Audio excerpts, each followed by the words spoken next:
Tes suara. Tes, dengar suara Ustadz. Dengar jelas ya? Iya. Alhamdulillah. Gambar apa share screen-nya juga jelas ya Ibu Bapak sekalian? Jelas, Ustadz. Alhamdulillah. Alhamdulillah.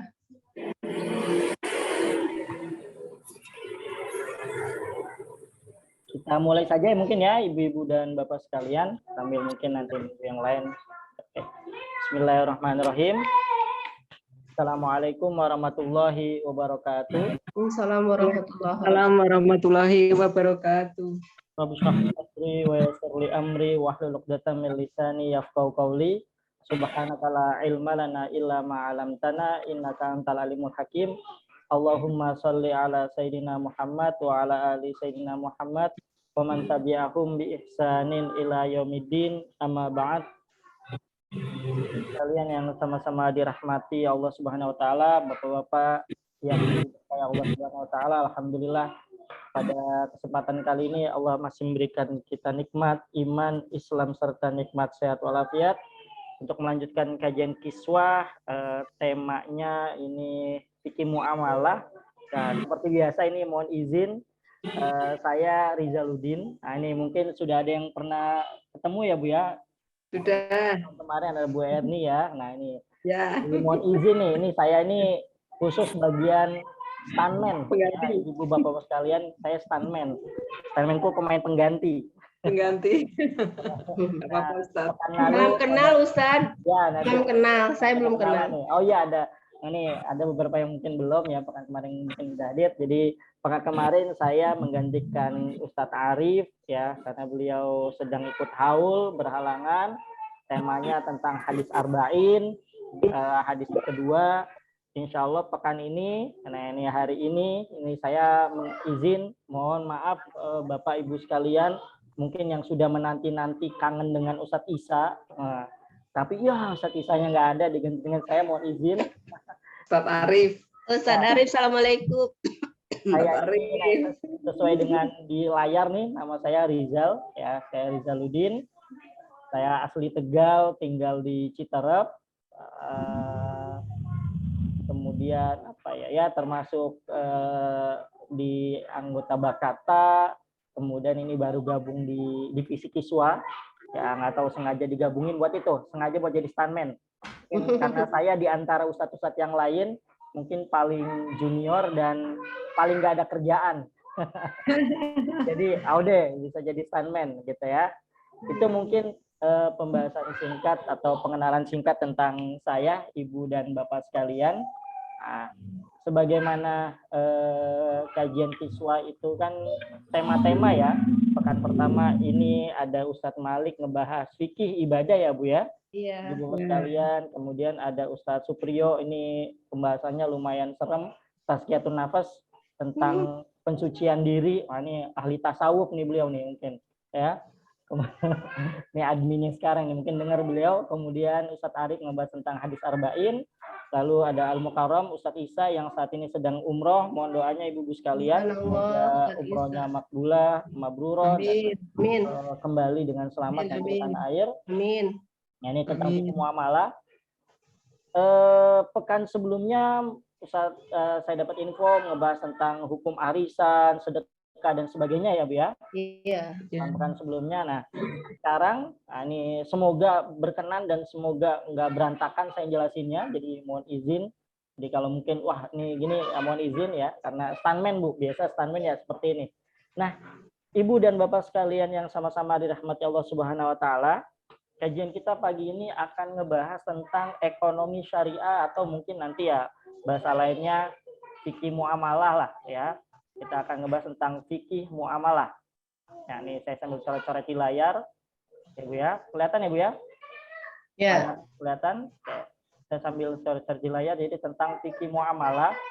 Apa itu fikih muamalah? Ya, jadi gini, ibu-ibu sekalian yang sama-sama dengan Allah SWT, kalau kita misalnya mau gambar Islam, nih misalnya Islam, agama kita Islam, maka ibu bapak sekalian, secara umum, itu nanti terbagi 4 bagian.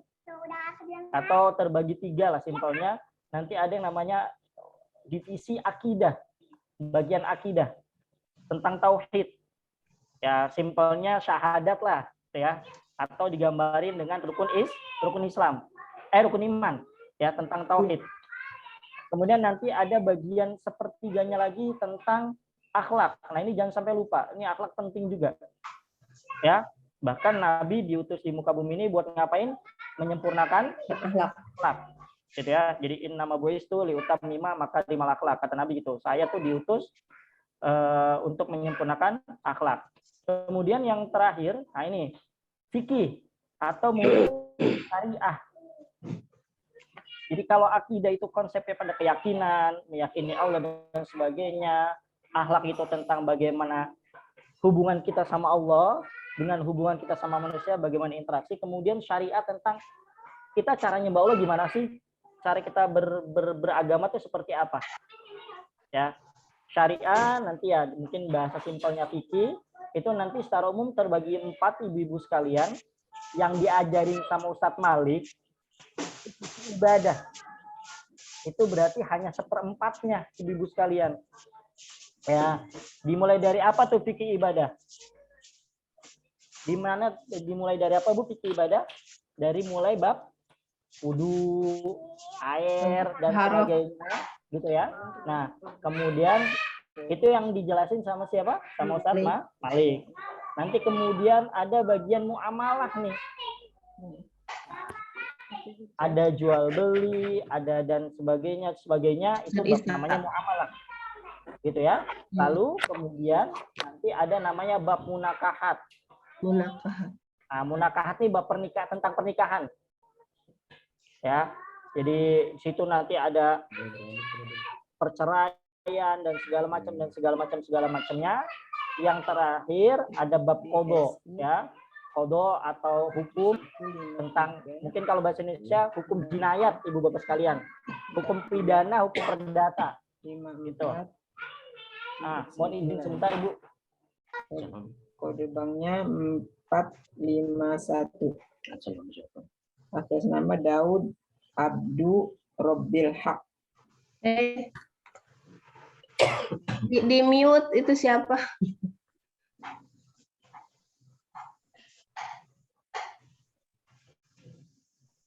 Suaranya masuk. Para Ustadz ke mute ya. Enggak, Ustadz tadi izin dulu, itu yang tadi atas nama siapa lagi ituin rekening kayaknya. Oh ini sebabnya matiin dulu. Baik. Mohon izin Bu, Afwan ada gangguan dikit, biasa mumpung di rumah nih ada bocil-bocil. Jangan ngomong bisa biar bisa ngomong. Nah, jadi itu Bu. Jadi yang kita pelajari itu ada ibadah, ada muamalah, ada munakahat, bab tentang nikah, tentang qadha, tentang mungkin bahasa Indonesia hukum pidana, hukum perdata. Nah, yang kita bahas sekarang adalah tentang apa? Muamalah. Sebagaimana misalnya contoh dalam bab ibadah, contoh simpel sholat deh, ibu bapak sekalian. Sholat itu kalau kagak wudu sah atau enggak? Tidak sah. Sah. Kenapa enggak sah? Ya, masih ada najis itu. Nah, masih ada najisnya, karena itu syarat sahnya sholat kan ya? Iya. Nah, maka sama. Kalau dalam ibadah ada syarat dan ketentuan yang berlaku, maka sama dalam praktek muamalah pun ada syarat dan ketentuan yang berlaku. Artinya apa? Nah, simpel lagi nih. Kalau misalnya ibu sholat tapi tidak wudu, sholatnya diterima nggak ibu bapak sekalian? Enggak. Sama. Ketika ibu misalnya bertransaksi jual beli, tapi kemudian ada salah satu syaratnya tidak terpenuhi, misal di situ ada kecurangan atau di situ ada hal-hal yang dilarang agama, maka sama nanti jual belinya jadi nggak sah, jadi nggak berkah, dan seremnya karena jual beli itu hubungannya sama harta itu nanti umumnya dimakan, kan nanti jadi konsumsi kita. Berarti haram ya. Berarti jadi nggak halal kan? Iya. Maka sama.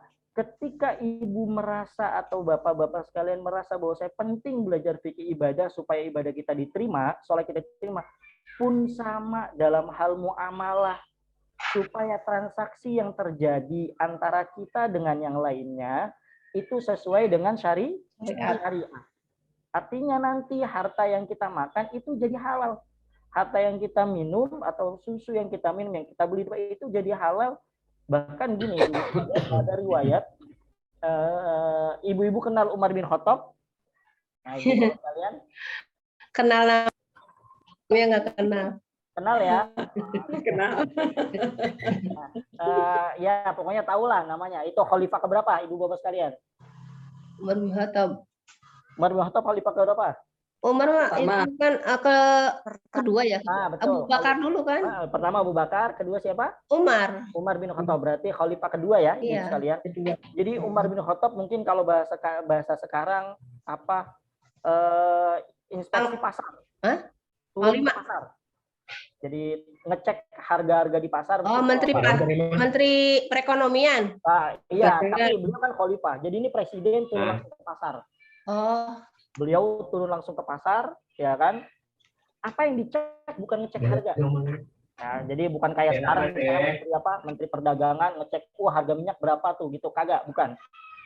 Apa yang beliau cek? Beliau cek adalah ditanya para pedagangnya apakah mengerti rukun dan syarat jual beli. Oh, ya. Sampai segitunya.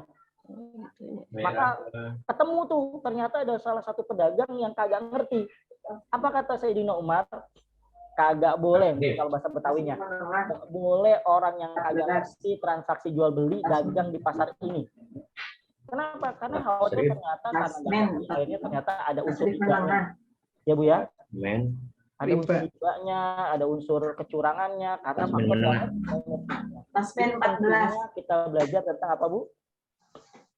Fikih muamalah. Gitu ya Bu ya? Ini prolognya bisa dipahami Ibu Bapak sekalian? Bisa ya Bu ya? Semoga tidak terlalu, suara saya jelas ya Bu ya? Semoga tidak terlalu berat. Jelas Ustaz. Kemute. Suaranya kemute. Saya hapus ini coret-coretannya. Nah, sekarang kita masuk.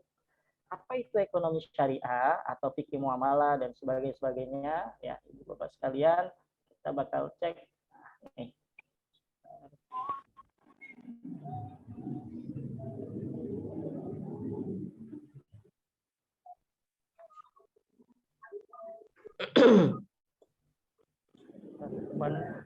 Nah, setelah prolog yang tadi yang sudah kita jelaskan, ini saya keluar dulu sebentar. Ya.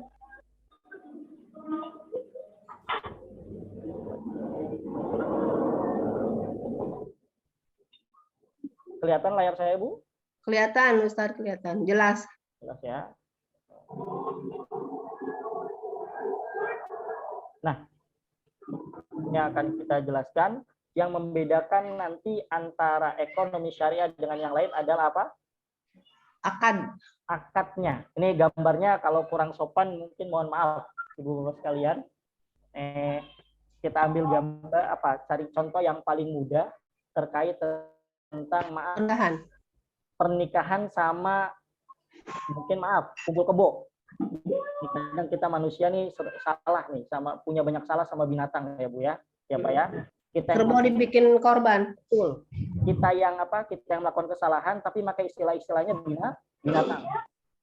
Kalau si binatangnya bisa protes gitu kan. Bisa bicara mungkin mereka bakal protes lu. Kamu yang salah, kenapa saya yang dipermasalahkan gitu kan. Nah, ini. Jadi apa bedanya ada sistem ekonomi konvensional dengan sistem ekonomi Islam? Maka tadi yang kita jelaskan akad menjadi pembeda. Gambarnya tadi, maaf, orang yang menikah itu kemudian misalnya dia berhubungan badan, dia berhubungan suami istri, kemudian nanti punya anak. Juga sama orang yang tanda kutip melakukan hubungan di luar nikah, nanti kalau ujungnya ya Bu, kalau cuma pengen punya anak, itu kan bisa pakai jalur pernikahan sama jalur non pernikahan ya, Ibu Bapak sekalian ya. Ya, artinya sama-sama nanti ujungnya apa? Punya anak. Tapi yang satu halal, yang satu tidak halal. Tidak halal, haram. Yang satu halal, pernikahan halal karena pakai akad saya kawinkan dan saya nikahkan anak saya dan sebagainya. Cuman gara-gara ucapan gitu doang, maka yang tadinya haram menjadi halal. Sebaliknya, yang hubungan di luar nikah, ucapannya beda. Saya suka sama kamu. Yuk, kita bareng-bareng. Misalnya kayak gitu. Maka yang jadi gini. apakah nanti di bank syariah misalnya ada keuntungan kalau misalnya kita di bank konvensional mungkin kita bunga ya Bu ya. Maka apakah di bank syariah kemudian ada juga keuntungan? Ada, sama-sama ada duitnya, sama-sama menguntungkan, tapi yang satu jalurnya haram, yang satu jalurnya halal. Jadi yang bedain cuma akadnya doang. Nah, ini penting. Nah, maka karena yang berbeda cuma akadnya dan sama-sama punya keuntungan, jadi gini, misal ya Bu ya, saya nabung 10 juta di bank konvensional, ya, atau deposit deh, saya depositin 10 juta di bank konvensional, misalnya dalam jangka waktu 6 bulan, kalau tidak diambil-ambil, maka saya dapat 5%, misalnya ya Bu ya. Kemudian saya juga naruh duit senilai nilai yang sama, ya kan, dalam jangka waktu yang sama, pun juga nanti dapat untungnya segitu. Kalau Ibu ada dua opsi ini, lebih milih yang mana, Bu? Kan mending naruh di bank syariah, kan? Iya. Karena satu sama-sama dapat untung, tapi yang satunya di bank syariah ini selamat dunia akhirat. Gitu ya, Bu ya. Jadi supaya kita menjadi apa ya? Menjadi jelas, artinya karena yang membedakan adalah cuman akad, maka sebaiknya juga ya sudah nih yang lagi ngaji di sini naruh duitnya di mana, Bu? Syariah atau konvensional nih, Bu? Bank syariah. Apa-apa, Bu? Tapi Ustadz, bank syariah belum banyak fasilitasnya. Betul, gini ya, Bu ya. Nih logikanya simpel sih, Bu. Nih cuman mirisnya di Indonesia jumlah Muslim mayoritas atau minoritas, Bu? Mayor sih, kalau secara KTP mayor. Oke, kita hitungnya KTP aja ya, mayoritas kurang lebih 80% ya, kurang lebih 80% jumlah penduduk Islam di Indonesia. Dan ibu-ibu tahu berapa pangsa pasar atau berapa umat Muslim nih atau berapa orang yang nabung di bank syariah? 2%. Indonesia, itu cuman ibu-ibu sekalian, ini cukup miris. Cuman sekitar 7%. 7%. Sedikit ya. Itu berarti ibarat gini, ada 100 orang, kemudian yang nabung di bank syariah cuma berapa, Bu?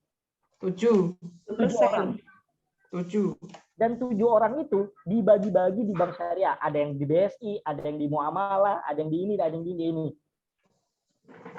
Kebayang nggak, Bu, dikitnya? Maka gini, karena peminatnya masih dikit, tentu nanti tadi mungkin ada pelayanannya masih kurang lengkap sama kayak bank konvensional. Iya, karena memang peminatnya dikit. Kan teori ekonomi supply and demand ya, Bu ya. Kalau ada permintaan, pasti nanti ada ininya, gitu kan? Ya, kalau ada kebutuhan, maka nanti ada peminatnya dan sebagainya. Maka karena peminatnya masih dikit, pangsa pasarnya cuma 7%, Ibu Bapak sekalian, ya akhirnya bank syariahnya berkembangnya pelan-pelan. Maka sebenarnya ketika kita naruh duit di bank syariah, harus bank syariah ya, Bu. Artinya di lembaga-lembaga keuangan syariah seperti misalnya Ibu asuransi syariah, pegadaian syariah, intinya lembaga-lembaga keuangan syariah. Maka secara nggak langsung Ibu juga sudah termasuk orang-orang yang berusaha menjalankan syariat Allah. Maka itu kita insya Allah termasuk orang-orang yang kata Nabi, barang siapa yang menjalankan ajaranku, ketika orang-orang tidak menjalankan ajaranku, itu termasuk orang-orang yang keren. Tuh. Itu seperti itu, Bu, terkait bank syariah atau ekonomi syariah. Nah, kemudian Ibu Bapak sekalian, ini gambarnya ini nge-freeze nggak, Bu? Enggak. Jelas, Ustaz. Masih akad ya? Masih akad menjadi pembeda ya? Akan menjadi pembela. Pembeda ya? Berarti di HP saya di laptop saya nge-freeze. Nah, kemudian Ibu sekalian, sudah berubah gambar belum, Bu? Ustaz, tanya boleh nggak, Ustaz? Kenapa? Tanya boleh nggak? Boleh, langsung tanya nggak apa-apa, Ibu sekalian. Silakan Ibu atau Begini, Bapak. Ustaz Punten, kan kemarin saya di BSI itu ditawarin. Begini, Ibu bisa menyimpan uang dana Ibu, ada ranknya ya, ada 15 juta, ada 20 juta, ada 50 juta selama 6 bulan. nanti ada bagi hasilnya sekian. Hmm. Nah, itu sama dengan kayak deposito kalau di konvensional ya.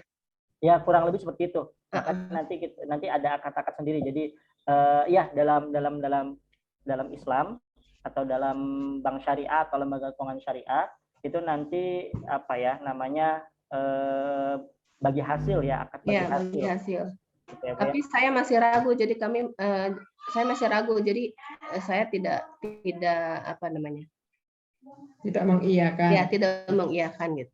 Nggak apa-apa, Bu. Jadi gini, karena gini ya, Bu ya, untuk urusan uang, apalagi ketika Ibu misalnya mau apa namanya investasi ya, itu kan duit Ibu nyari susah-susah bahasa kasarnya gitu ya, Bu ya, ngumpulin susah-susah Ibu sekalian.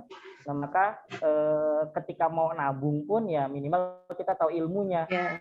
Jadi jangan karena ini karena syariahnya nih, itu juga enggak, kita harus pelajari dulu karena ini masalah uang kita nyari susah-susah ya. Toh kalau kita mau naro juga naronya di yang kita sudah pahami secara ilmunya, yang sudah jelas secara syariatnya, halalnya gitu, Bu. Ya, mungkin seperti itu. Jadi itu nanti akadnya namanya akad mudorobah, akad bagi hasil. Apa itu akad bagi hasil? Simpelnya gini. Logika standarnya gini, kalau Ibu naruh duit di bank konvensional ya, Bu ya. Yeah. Itu kan bahasanya Ibu naruh ya, kemudian dapat bunga ya, nyimpen ya. Yeah. Padahal duit Ibu itu kan nanti dipinjemin ke orang lain kan.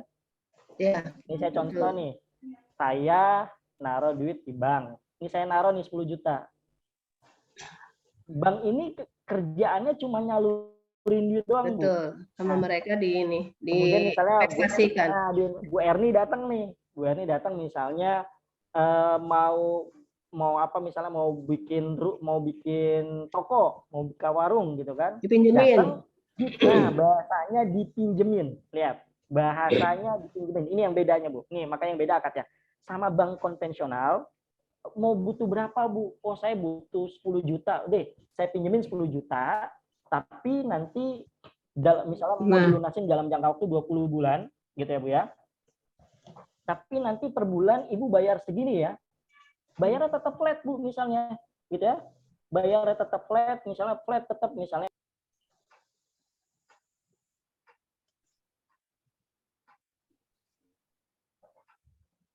Kemana Ustadznya? Ustadznya kepental. Oh. Kok nggak ada? Kepental, Bu Dev? Putus, Ya. Bu. Putus. Putus. Putus. Tunggu dulu. Iya, saya mah sabar menunggu, Bu. Saya juga, Bu Dev. Kasihan.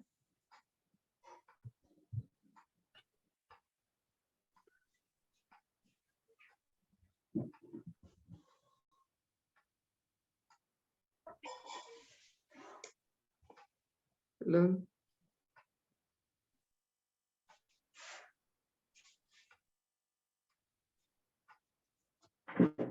Ya, assalamualaikum. Kenapa?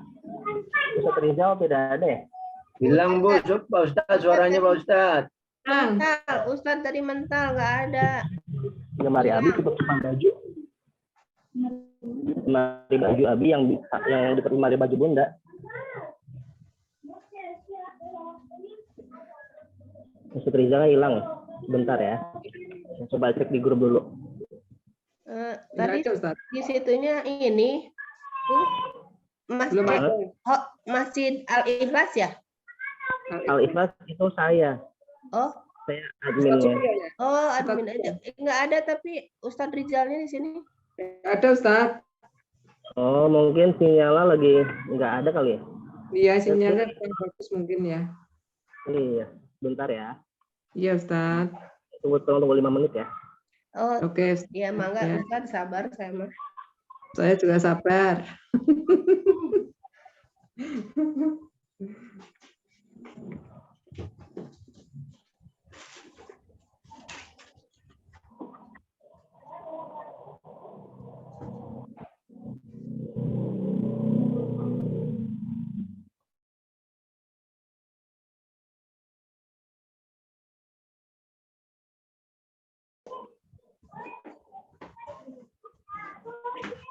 Tadi terakhir sampai mana, Ibu dan Bapak sekalian?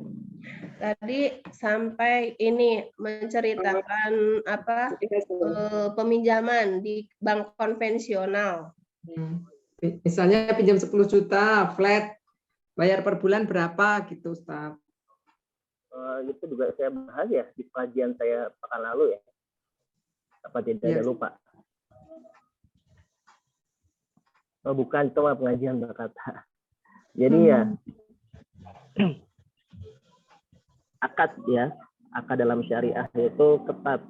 Ketat itu dalam artian bukan berarti merugikan kita sebagai orang yang di dalam akadnya, tetapi untuk ada sama-sama tarodhi. Jadi dalam Islam itu akad jual beli ataupun akad lainnya itu bukan untuk merugikan satu pihak atau pihak lainnya, tapi untuk ada tarodhi, keriduan antara dua pihak. Keridoan ya, keridoan. Contohnya paling mudah adalah ketika Ibu, misalnya Bu Erni nih, pergi ke pasar nih. Biasanya kalau di pasar suka ada buah-buahan tuh ya. Iya.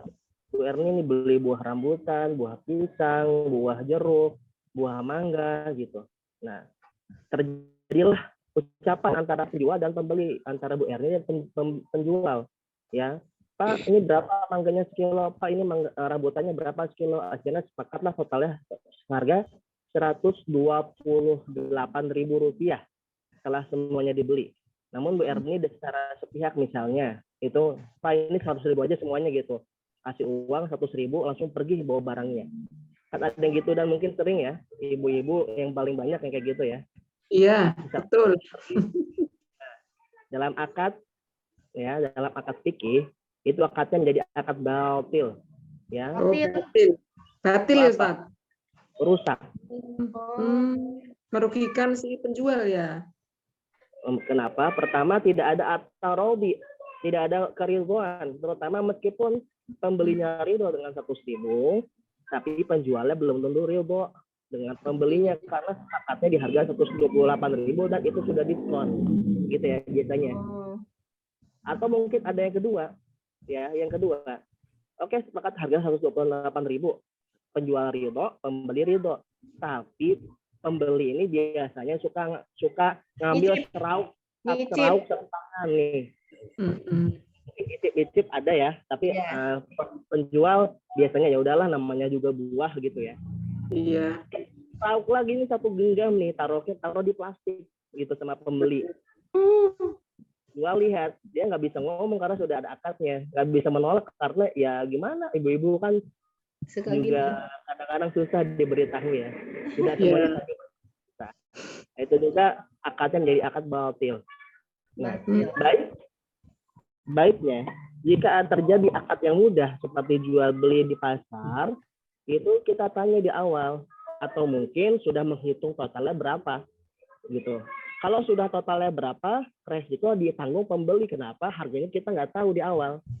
Kan saya pernah bahas ya.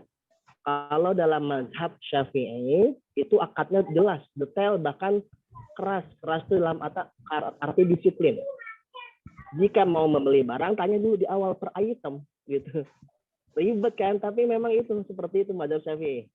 Kalau mazhab lainnya, seperti mazhab Hanafi, boleh kok kita makan dulu, misalnya di puncak ngejagung dulu, minum bandrek dulu, makan sekoteng dulu, kita bayar di akhir. Namun jika terjadi seperti itu, khawatir ada 2 harga nih. Ya khawatir ada 2 harga. Yang pertama, apa itu? Yang pertama bisa jadi harganya normal, ya tidak ada yang dirugikan. Jadi ada at-tarodhi dan dengan akad di akhir. Meskipun tidak ada ijab qabul seperti kita menikah. Yang kedua, ya akadnya menjadi batil karena dia menggunakan harga yang kedua, ya. Oke, baik. Jadi, ya, Rizal sudah hadir ya. Saya lanjut sebentar ya. Karena Rio bisa mau share screen lagi mungkin. Oke, ya sebentar ya. Mohon maaf ibu sekalian, nih laptopnya nggak bisa diajak kajian Bu, belum diruqyah kayaknya. Laptopnya ruqyah ya? Iya, laptopnya butuh di ini Bu. Sebentar. Saya coba share screen dulu ya Ibu sekalian, bisa nggak ya?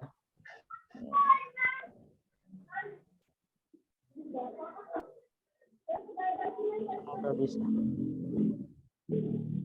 Baik, saya lanjutkan saja ya Bu ya. Baik, jadi yang menjadi pembeda antara ekonomi syariah dengan yang bukan adalah dari jalur apanya? Dari akadnya. Ini penting sekali kita tahu supaya apa? Supaya nanti transaksi yang terjadi sama kita itu nanti tidak bermasalah secara syariat. Nah, kemudian Ibu sekalian, setelah misalnya kita sudah tahu akadnya, ada berapa sih akad dalam ekonomi syariah atau dalam secara umum? Kalau dalam ini ya, nah Ustadz Supri mungkin bisa ikut share ya. Next screen set. Di atasnya lagi set. Apaan. Nah, Ibu sekalian, nah ini ada beberapa ayat terkait tentang transaksi atau ekonomi syariah atau bagaimana kita bermuamalah secara uang. Ini ayat pertama, ya ayyuhalladzina la ta'kulu amwalakum bainakum bil batil illang takuna tijaratan antara diminkum. Di sini Allah menyatakan bahwasannya nggak boleh kita mengkonsumsi harta kita. Nah, Ibu sekalian perlu dipahami, Ibu dan Bapak sekalian, ayatnya memang bilangnya ta'kulu ya. Ta'kulu itu secara bahasa Arab artinya apa? Makan. Tapi nanti jangan diartiin gini, Bu. Berarti yang nggak boleh uang haram itu dipakai cuma buat makan. Karena ayatnya bilang apa? Nggak boleh makan. Berarti kalau misalnya maaf, nauzubillah sama nauzubillah, misalnya suami ibu pulang ke rumah bawa uang 1 miliar hasil korupsi. Ini duitnya kagak usah dibelanjain buat beras, tapi dijadiin rumah aja. Karena ayatnya bilang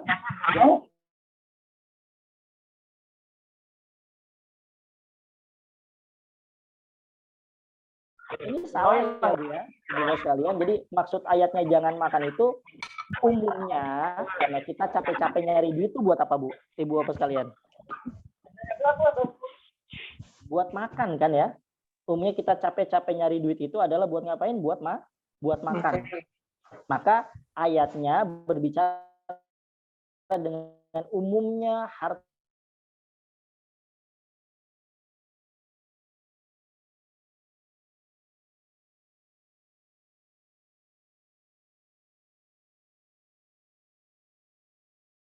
ikhlas sama ikhlas ya. Maka nanti transaksi yang ada di situ, misal kalau ibu beli sesuatu tapi ditipu, ikhlas nggak Bu? Enggak. Nah, berarti itu nanti transaksinya nggak sah. Batil.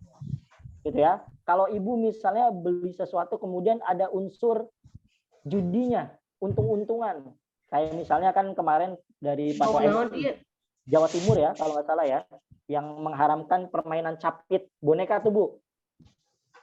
Yang di time zone tuh, yang capit, nah itu kan ada unsur apa? Unsur judinya tuh, untung-untungan. Nah itu juga nggak boleh. Betul. Next slide, Ustaz Supriyo, monggo. Jadi post aja, jadi ini.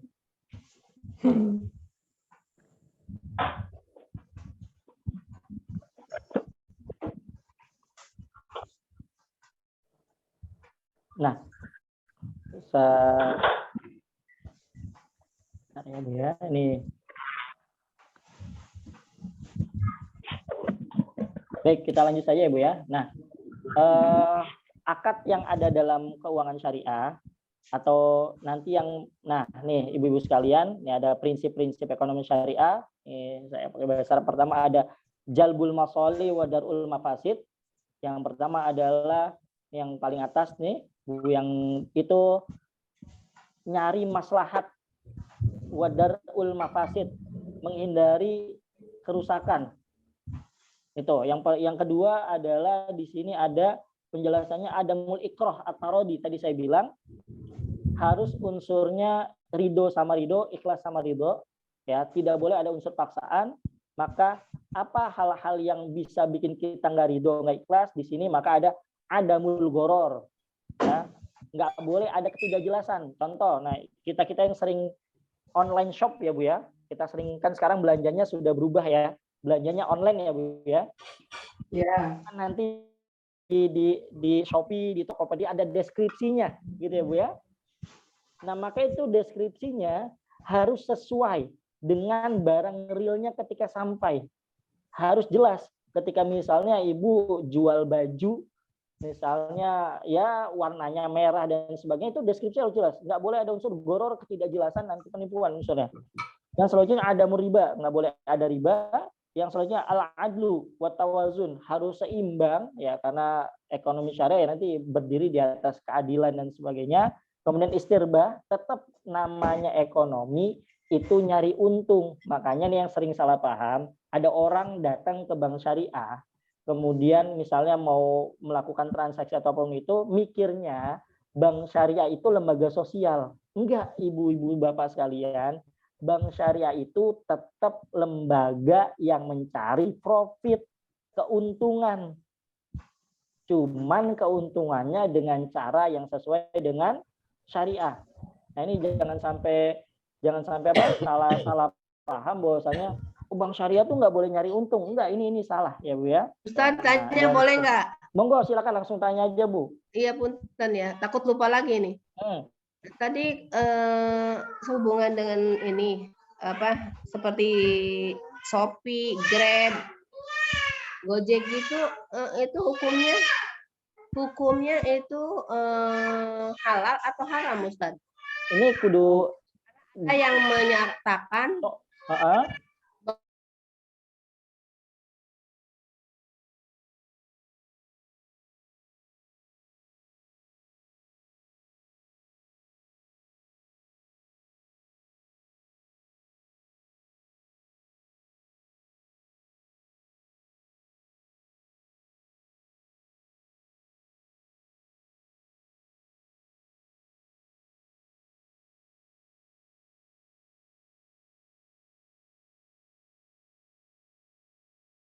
transaksi baru ya Bu ya. Kalau ada jenis transaksi baru, maka jangan mikir ini haram. Mikir ini halal dan cari alasan-alasan yang bikin haram. Gitu. Karena basicnya ini halal. Maka kayak misalnya tadi mungkin contoh just tip ya, atau ya just tip lah, saya ambil contoh just tip karena nanti hukumnya beda-beda satu-satu. Misalnya jasa titip, saya misalnya mau beli barang di Singapura, minta tolong sama teman gitu ya, harganya misalnya 2 juta, tapi kemudian dijadiin 2,5 juta gitu ya Bu ya. Ya. Terus 500-nya itu halal nggak buat dia, buat teman gitu ya. ya. Itu. Nah, maka ini Ibu sekalian, ini kita bilang ini menjadi halal, ini bahasanya fee Bu. Fee. Wakil kita kan. Dia mewakilkan kita, dia tuh kayak ya kita nitipin duit ke dia nih, atau bahkan duitnya belum lah. Jadi jadi nanti akadnya ada 2. Akad utang barangnya tetap 2 juta. Karena kan misalnya kita belum ngasih duit ya Bu ya. Iya. Nah, maka yang lebihnya ini 500.000 itu kan bukan basicnya karena utang kan, tapi karena fee-nya. Iya. Fee dia. Karena dia belanjakan. Karena kan dia belanjakan, dia misalnya bawa barang berat dan sebagainya gitu. Itu fee dia, maka halal. Ya. Jadi 2 jutanya kan itu harga barangnya ya. Betul. Ya. Harga barangnya, cuman karena kita misalnya belum ada duitnya, udah pakai duit lu dulu deh misalnya gitu kan, pakai duit kamu dulu deh. Tapi kan kemudian harganya kan tetap 2 juta ya Bu ya, realnya. Iya. Artinya, nah ini jual beli minjem itu nggak boleh ada unsur lebih ya Bu ya, disyaratkan di awal. Betul. Saya minjem sama ibu 1 juta, kemudian oke Ustaz, saya kasih 1 juta tapi balikin 1.200.000, itu nggak boleh. Nggak boleh. Nah tapi ini kan enggak, ya kan? Iya. Yang lebihnya bukan karena dari utangnya kan, tapi dari apa? Fee. Nah, jasa profesionalnya ya. Nah, itu bahasa kerennya. Nah, jasa profesionalnya itu fee-nya, maka ini halal Bu. Iya. Itu ya apa ya? Itu nanti dalam fikihnya ijaro ya, nyewa, bahasa kasar kita nyewa orang, nyewa dia untuk beliin barang kita. Ya karena kita minta jasa, makanya namanya jasa kan. Betul. Jual beli itu ada yang kalau dijual semuanya total sampai habis itu namanya jual beli. Ini saya punya pulpen, saya jual 10.000, ibu beli. Total semua kepemilikannya jadi punya ibu. Ada lagi namanya beli jasa. Tapi beli jasanya ya namanya jasanya doang. Ya kayak tadi, ibu beli jasa dia. Jasa apa? Jasa nitip barang. Fee-nya berapa? 300.000 kah, 500.000 kah, atau berapa? Kurang lebih seperti itu. Jadi harus apa ya? Per transaksi itu harus di bahasa apa ya? Dipretelin. Harus kita tahu dulu ininya struktur atau cara transaksinya itu seperti apa. Nanti supaya kita tidak mudah menghukum itu menjadi haram. Gitu. Jadi kayak misalnya Ibu di Shopee belanja gitu kan. Ini Shopee kan ini kayak toko ya Bu ya. Betul. Iya ya halal gitu kan. Udah ada barang dan ada harganya. Itu kan kita udah tahu harganya. Ada harganya, kemudian ada deskripsinya, ya kan? Kemudian misalnya kalau nggak ada ongkosnya udah jelas. Betul, kalau nggak sesuai bisa dibalikin gitu ya. Bisa diretur kan? Oh, ini maaf. Sesuai syariah banget, Bu. Gitu. Betul, ya. Gitu. Jadi nah ini apa ya? Meskipun nah ini lihat bayangkan syariat Islam itu cocok dipakai sama semua orang. Betul. Yang punya Shopee itu non muslim, Bu. Ya, malah mereka menggunakan ya. Ya, tapi mereka ya karena mereka tahu ini prinsip. Mereka menggunakan itu tidak atas nama syariah ya, Bu ya. Betul. Karena tahunya itu atas nama ini untuk kepentingan pelanggan supaya pelanggan banyak belanja di Shopee. Iya. Untuk kenyamanan. Kan kita pengen belanja di tempat yang kalau ada apa-apa gampang deh komplainnya. Gitu ya, Bu ya. Nyaman lah. Nyaman. Nah, nyaman, mudah, ya kan? Sampai kadang ibu-ibu hilap ya, lu kok tau-tau check out gitu ya. Scroll. Pengalaman pribadi ya Ustaz. Iya, ya kan gitu ya Bu ya. Scroll check out. Tahu-tahu pas ditanya suami, hilap ayah gitu kan. Ayahnya tinggal tiap hari paket gitu ya. Silaturahmi mulu sama tukang paket ya Bu ya. Nah, itu seperti itu Bu. Jadi pokoknya gini, kalau ada jenis transaksi keuangan yang baru, maka mikirnya apa dulu Bu? Halal. Kemudian tapi nanti khawatir, maka cari ada nggak unsur ketidakjelasan, ada tidak unsur ribanya, ada tidak unsur penipuannya, ada tidak unsur merugikannya. Kalau misalnya ada satu di antara ini, berarti nanti transaksinya jadi haram. Simpelnya gitu Bu. Iya, makasih Ustaz. Kemarin ada yang itu ke saya kan mau just tip gitu ya. Barang mau kirim ke Jepang gitu, terus ada yang bilang begini itu haram, mau boleh atau kalau kayak gitu Gojek itu juga berarti nggak boleh dong seperti gitu. Pokoknya dia berdebat. Saya belum tahu, dia belum tahu ilmunya nih sebelum gitu. Setahu saya itu kalau jasa itu mah jasa profesional yang kita bayar, saya bilang gitu. Ya iya, bukan jasa karena utangnya kan? Bukan jasa karena barangnya kan? Betul. Gitu. Jasa karena dia profesional beliin kita, ya udah kita kasih nih fee-nya lah. Uang capek kalau bahasa kita mah. Iya, daripada kita ke sana ongkosnya mahal. Nah, itu dia gitu kan masa ya udahlah 200.000 dapat barang dari Jepang gitu kan? Boleh. Nah, itu aman insya Allah Bu ya. Ya, terima kasih Ustaz. Ya, sama-sama gitu ya. Ada lagi Bu pertanyaan? Monggo mungkin. Nanti Ustaz. Belum. Oke, baik. Kita lanjut ya. Monggo mungkin bisa dilanjut share di slide selanjutnya. Baik, nah ini gambaran saja ya Bu ya. Jadi ini ada 3 gambaran, ada prinsip ekonomi, kemudian ada prinsip syariah. Tetap karena kita bicara ekonomi syariah, maka ada prinsip ekonomi. Prinsip ekonomi itu apa? Ya prinsip ekonomi kita belajar mungkin waktu pas sekolah ya, mengeluarkan modal sedikit-sedikitnya, untung mendapatkan banyaknya, gitu kan? Ya. Pokoknya nyari untung deh, gitu kan? Ekonomi syariah kan, ekonomi kan gitu. Tapi kemudian kita juga harus hal-hal ini nyari untung harus ada koridornya, tidak boleh menghalalkan segala cara.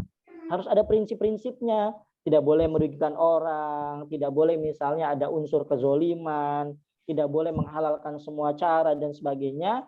Yang mana nanti prinsip ekonomi dibatasi dengan prinsip syariah, maka lahirlah ekonomi Syariah. syariah. Kurang lebih kayak gitu, Bu. Jadi bedanya kita dengan ekonomi konvensional ya tadi. Kalau ekonomi konvensional pokoknya yang penting nyari untung aja. Jual beli misalnya yang penting untung aja. Gitu ya. Gini. Nah, makanya Bu ya, kalau mau mikir lebih jelas lagi. Penghasilan negara itu terbesar dari mana, Bu? PKI. Ya, PKI deh. Enggak, apa-apa? Pajak ya, Bu ya? Pajak. Dari pajak ya. Nah, sekarang ambil contoh, pajak itu berarti kan negara ngambil dari perusahaan atau dari kita ya, Bu ya. Dari Ya. gaji. Dan nah ini karena maaf, pajak itu pendapatan negara dari pajak itu tidak ngelihat halal haram. Yang penting hasilin duit. Yang penting masuk ke Makanya- negara aja. Yang penting masuk ke negara. Ya sebagai contoh kecil misalnya ternyata Indonesia narikin pajak dari misalnya maaf pabrik bir. Iya. Ya itu buat negara ya sah-sah aja, yang penting dia tidak Dari judi melanggar hukum. online. Misalnya judi online ternyata dilegalkan ya, atau misalnya maaf nih mungkin bukan kalau yang sedikit kontroversi ya Bu ya, DKI kan pernah berjanji mau melepas saham birnya kan. Itu bir, ya. Nah, tapi kemudian kan sampai akhirnya tidak kan, karena mungkin katanya DPRD-nya menyulitkan dan sebagainya. Nah itu, jadi bahasa kasar gini, ternyata boleh jadi Bu. Ini kalau kita orangnya warok banget ya, boleh jadi jalan yang kita lewatin di Jakarta itu ternyata sebagiannya Ada, coba di mobil ada gerak. dari apa? Dari uang pajak yang diambil dari mana Bu? Perusahaan bir. Iya. Nah, itu. Jadi ini ada prinsip ekonomi, tapi prinsip ekonomi ini harus dipagerin sama prinsip syariah. Maka lahirnya nanti ekonomi syariah. Coba. Bisa lanjut Ustaz Supri, monggo. Nih, mohon maaf nih Ustaz Supri jadi ini repot. Nah, ini gimana sih cara kita tahu ini? Paling simpelnya kita kembali ke fatwa DSN MUI ya Bu ya. Jadi di MUI itu Majelis Ulama Indonesia, itu adalah kumpulan para ulama dari berbagai macam organisasi. NU ada di situ, kemudian Nahdlatul Wathon ada di situ, Persis ada di situ, Muhammadiyah ada di situ, kurang lebih banyak organisasi besar Islam itu gabung di situ ya, tujuannya baik. Nah, salah satunya nanti ada namanya Komisi Fatwa. Komisi Fatwa itu nanti terbagi dua Ibu sekalian, ada yang Komisi Fatwa yang umum, artinya ya yang berhubungan dengan fatwa-fatwa yang tidak berhubungan dengan ekonomi. Contoh misalnya pas kemarin kita COVID, itu kan MUI berfatwa sholatnya di rumah aja, gitu kan? Sholatnya renggang-renggang, gitu ya Bu ya? Pakai masker. Pakai masker itu Komisi Fatwa Bu. Tapi nanti juga ada Komisi Fatwa DSN MUI. Apa itu? Dewan Syariah Nasional. Satu divisi khusus yang menaungi terkait fatwa-fatwa yang berhubungan dengan keuangan syariah. Tentang jual beli, tentang misalnya maaf. Sekarang kan kita rata-rata pakainya e-money ya Bu ya. Kalau kemana-mana kan, masuk tol pakainya apa Bu? E-tol ya. Ya. E-tol. Naik apa? Naik kereta pakainya apa? Kartu kan Bu ya. Ya. Nah itu gimana hukumnya? Nah itu sudah ada fatwanya. Kurang lebih sampai sekarang itu kurang lebih ada 144 fatwa. Bu ya, mau dari urusan asuransi, urusan apa-apa itu kurang lebih segitu. Silakan lanjut Ustaz Supri, monggo. Nah ini yang tadi saya jelaskan, perbedaan kaidah berdasarkan jenis haram. Nah kalau kaidah pangan dalam fatwa halal MUI itu lebih berhati-hati, ya, mengambil pendapat yang lebih hati-hati. Jadi kalau ada makanan, ya sudah itu hati-hati, artinya jangan langsung dikonsumsi, maka hati-hati boleh jadi ini haram. Gitu ya. Tapi kalau urusan ekonomi yang tadi saya bilang al-akhdu bi-aslah. Cari mana pendapat yang lebih banyak mengandung maslahatnya. Tadi saya bilang kalau ada transaksi baru muncul, maka jangan ujuk-ujuk bilang ini haram. Gitu. Jadi basicnya itu halal. Cari dulu ada nggak hal-hal yang mengharamkan. Tuh. Lanjut Ustaz Supri apaan? Next slide, Ustaz. Nah ini masuk ke yang salah satu pembahasan cukup cukup hangat ya terkait tentang riba. Mungkin Ibu sering dengar kata riba ya Bu ya? Sering. Ibu sekalian, oh nih jangan nih nanti riba nih. Ini nanti riba nih. Nah, apa itu riba? Nah, ini menurut Ibnu Arabi dalam kitabnya Al-Ahkamul Quran menjelaskan makna riba secara bahasa adalah az-ziyadah. Secara bahasa, riba itu artinya ziyadah. Ya. Atau di sini dalam kitab yang lainnya disebut az-ziyadatu ala ra'sil mal. Riba itu adalah penambahan atas harta pokok. Nah, lanjut Ustaz, monggo. Next slide. Nah, sekarang secara syariatnya itu apa? Nah, wariba fil lugha wa ziyada wal muradu bihi fil ayat kullu ziyadatin lam yuqabiluha iwadun. Nah, pengertian riba secara bahasa adalah tambahan. Namun yang dimaksud riba dalam ayat Quran, ketika ada ayat Quran yang berbicara tentang riba, maksudnya apa? Itu adalah setiap penambahan yang diambil tanpa adanya iwad. Apa tuh iwad? Satu transaksi pengganti atau penyimbang yang dibenarkan syariah. Contoh gini Bu ya, yang tadi saya jelaskan. Saya minjem 10 juta sama ibu, kemudian saya harus balikin 12 juta. Pertanyaannya, berarti lebih berapa tuh Bu? 2 juta. Nah pertanyaan 2 jutanya tuh fee tambahan atas dasar apa? Gitu. Kan nggak ada ini. Nggak ada feedbacknya kan Bu ya? Ini 2 jutanya apa? Uang terima kasih, nggak bisa disyaratkan di awal tuh nggak bisa, gitu ya. Tapi beda kan kalau misalnya maaf, saya nih beli Bagi pulpen hasil. ini. Beda bagi hasil. Nah beda. Misal gini, saya nih beli pulpen ini ibu-ibu sekalian, harga 10.000. Kemudian ini saya beli ke pasar, saya misalnya ngambil grosiran dulu gitu kan ke pasar sebagainya, ada usaha ya Bu ya. Kemudian saya jual ke ibu 12.000. Jadi saya untung berapa Bu? 2.000. Untung 2.000. Nah 2.000-nya ini halal. Kenapa? Karena di situ ada transaksi. 2.000-nya apa? Uang capek saya lah, uang ini saya gitu. Nah kalau minjem itu kan nggak ada iwatnya kan, nggak ada apa? Nggak ada transaksi penyimbang. Ini lebihnya atas dasar apa? Itu. Maka di sini jelaskan lagi di bawah wal aslu fihi ar-riba az-ziyadah wa huwa fi syar'i az-ziyadatu ala asli malin min ghairi aqdin tabayu'in. Prinsip utama dalam riba adalah penambahan. Menurut syariah, riba berarti penambahan harta pokok tanpa adanya transaksi bisnis real. Nah itu. Nggak boleh tuh Bu. Jadi kagak ada dalam Islam duit itu bertelur Bu. Ya, nggak ada. Jadi harus diputar. Maka kalau duit mau apa? Kalau duit mau berkembang, harus ada usaha manusianya di situ. Nggak boleh cuma gara-gara ada duit yang tadinya 1 juta, kemudian tiba-tiba jadi 1.200.000. Nah itu nggak boleh. Ustadz, bertanya sebentar, Ustadz. Monggo Bu. Kalau misalnya nih kita beli barang harga 100.000 gitu. Terus ini udah deal 100.000 yang penjual dan pembeli. Terus ternyata yang pembelinya itu transfer bayarnya misalnya 150.000. Terus kita bilang ini kan kelebihan, terus dia bilang nggak apa-apa. Itu memang sengaja dilebihin. Itu si lebihannya itu riba atau boleh? Nggak apa-apa Bu, halal, aman. Ya. Apalagi ini dalam transaksi jual beli ya. Transaksi jual beli. Bahkan misalnya dalam minjem aja Bu. Minjem misalnya tadi saya minjem ibu 1 juta, tapi ibu nggak syaratin saya buat nambah ya Bu ya. Nggak syaratin kan. Pas kemudian saya mau balikin, saya lebihin 1.200.000.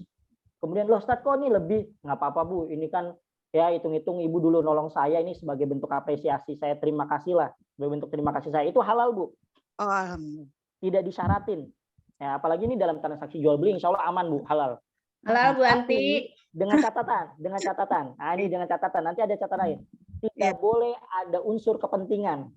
Ya. Nah, kadang kan apa bahasa kita mungkin gratifikasi ya. Nah, tapi kalau ada unsur kepentingan, boleh jadi transaksinya halal. Ya, misalnya gini Bu Afwan. Ibu misalnya kerja di lahan basah, ya tahu ya Bu ya lahan basah ya. Ibu-ibu misalnya bapak-bapak itu kerja di lahan basah, misalnya yang terus ada proyek, gitu kan? ada apa sih, ada butuh misalnya penyediaan tas sekolah senilai atau sejumlah 10 juta. Wah, kemudian akhirnya ibu kong kali kong lah sama si siapa, sama ininya, suppliernya, kemudian suppliernya ngasih harga segini. Nah itu kan nanti ada unsur kepentingan. Nah ini beda lagi, gitu ya Bu ya. Tapi kalau pure murni ternyata tambahan, itu halal, insya Allah aman Bu. Amin. Gitu ya Bu ya. Oh, oke, bisa dilanjut. Monggo silakan. Namanya.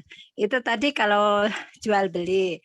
Terus kalau yang utang piutang tadi kalau ada penambahan hukumnya kan haram. Betul. Tapi Kalau misalkan disyaratkan di awal. Kalau disyaratkan, kalau disyaratkan di awal ya. Kawan. Tapi kalau kitanya yang ngasih, yang pihak peminjam nggak mensyaratkan nggak apa-apa Nah, jadi kan? gini, dalam utang piutang minjem 1 juta balikin 1 juta. Iya. Nggak boleh disyaratin. Saya minjem 1 juta balikin 1.200.000 ya. Pihak itu nggak boleh. Pihak peminjam ini nggak mensyaratkan, misalkan pinjam 1 juta. Mensyaratkan. Yang penting ini. Gimana Bu? Kitanya ngerasa ngasih lebih itu ngerasa kita juga alhamdulillah bisa tolong gitu. Kalau ke orang lain kan aman. Oh nggak apa-apa ya. Aman. Yang penting jangan tahu sama tahu ya Bu ya. Kalau tahu sama tahu kan berarti emang udah disyaratin dari awal. Iya. Contoh misalnya gini deh. Kayak ibu misalnya minjem ke rentenir atau ke pinjol deh. Iya. Pinjol itu kan kepinjol. Nauzubillah ya Bu ya, ke pinjol gitu kan. Nah itu kan maksudnya emang udah tahu sama tahu kalau minjem di situ pasti dilebihin kan. Iya. Nah itu udah pasti haram karena memang udah disyaratin gitu kan. Iya, ada persyaratannya kalau pinjam Ya, pokoknya itu tadi saya bilang uang itu tidak bisa bertelur sendirian. Dia butuh usaha manusia untuk apa? Untuk bertambah. Nggak bisa saya minjemin uang ibu 1 juta kemudian Bu gantinya 1,5 juta. Oh enak sekali. Dan itu kan yang dilakukan bank konvensional ya Bu ya. Iya. Kurang lebih seperti itu Bu ya. Nah ini Bu bisa kita lihat gambaran terjadinya riba dan jenis transaksinya. Bisa Ibu lihat di layar. Kelihatan ya Bu ya? Kelihatan. Nah ini gambarannya supaya jelas ya Bu ya. Nih saya pindah dulu bentar. Nah ini jual beli, lihat belinya Ibu misalnya beli di pasar sebagai modal, harga barangnya 100.000. Ibu jual 120. Berarti lebihnya berapa Bu? 20.000. Itu nanti yang 20.000 keterangannya laba, untung, halal. Tapi kalau dalam pinjaman kita lihat Bu, nih minjemnya 100.000, kudu balikinnya 120.000. Tetap sama-sama lebihnya berapa Bu? 20.000. Tapi yang 20.000 dijual beli disebutnya untung, laba dan itu halal. Tapi 20.000 yang dipinjaman disebutnya Riba. Lihat sama-sama 20.000-nya Bu. Cuman beda akadnya, beda caranya doang, jadi beda hukumnya. Nah ini Allahumma yaghfir, Allahumma arham Syekh Yusuf Qaradawi dalam kitabnya Fawaid al-Bunuk hiya ar-riba. Ini tadi nanya nih. Baik, nanti saya jawab ya Bu ya nih dan ini Syekh Yusuf Qaradawi menyatakan kullu qardin, setiap pinjaman usturito bisa ya disyaratkan fihi, disyaratkan di dalamnya an-naf'u, tambahan ya, muqaddaman ya, tambahannya udah disyaratkan di awal, fahuwa riba, itu riba. Dan ibu-ibu sekalian, tambahan ini tidak harus materi. Contoh Bu ya, saya minjem ke ibu 100.000. Tapi ibu tiba-tiba mensyarat, nih saya pinjemin deh 100.000. Tapi selama seminggu anterin saya ya, pakai motor, bonceng saya pakai motor. Bonceng motornya juga riba Bu. Loh kok bisa riba? Karena itu kan maaf, ngebonceng motor itu kan ada unsurnya ya Bu, ada nilainya kan Bu ya. Nah itu Bu. Jadi maksudnya tambahan ini tidak selalu dalam bentuk materi yang tertulis nominalnya. Bisa jadi kayak tadi Bu, ya. Seperti itu. Nah, ini tadi ada pertanyaan di chat, sebentar saya baca ya Bu ya. Izin tanya apakah boleh kita menggunakan pinjol ketika saudara kita nggak ada yang peduli sama kita. Contoh saya butuh pinjol 20 juta untuk berobat anak padahal bunganya gede per hari. Masya Allah. Terus apakah riba itu bagian dari deposit bank atau nabung di bank? Kan kita masih percayanya bank konvensional aman, kredibel. Oke. Baik, gini. Pertama secara hukum ya Bu ya. Bank konvensional secara hukum pinjol itu secara hukum riba, mengandung riba, maka haram. Maka kalau ditanya apakah boleh dan sebagainya, pertama ini jawabnya yang salah kita, Bu. Yang salah adalah mungkin saudara-saudara kita yang tahu, saudara kita atau tetangga kita yang tahu ternyata kita. Misalnya ada orang karena faktor terpaksa banget kemudian dia minjem pinjol, boleh jadi dia berdosa karena pinjolnya, tapi akan lebih berdosa adalah orang-orang yang tahu kalau dia susah tapi nggak nolong. Itu Bu, mungkin ya jawaban simpelnya. Tetap hukum pinjolnya itu tidak, karena gini, karena bahasa tetapi ini darurat gitu kan dan sebagainya. Darurat itu nanti disesuaikan dengan keadaannya, gitu ya. Kalau memang benar, afwan.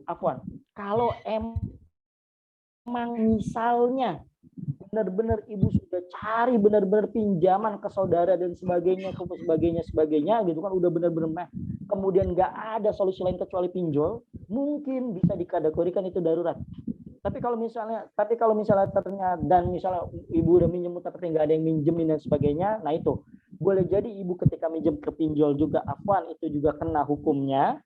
Tapi orang-orang yang tahu keadaan ibu ya dan dia ternyata berkecukupan dan dia tidak ngebantu, itu juga nanti kena masalah. Simpelnya gitu, maksudnya kena hukumnya lah. Gitu ya Bu ya. Kemudian pertanyaan selanjutnya terkait bank konvensional ya Bu ya. Apakah riba? Nah, riba itu ya bunga ya Bu ya. Di bank konvensional kan gini, bank itu cuma pihak ketiga. Yang tadi saya gambarin, saya naruh di bank A 10 juta. Kemudian saya dapat bagi atau bunganya 2%. Gitu ya Bu ya. Dapat bunganya 2%.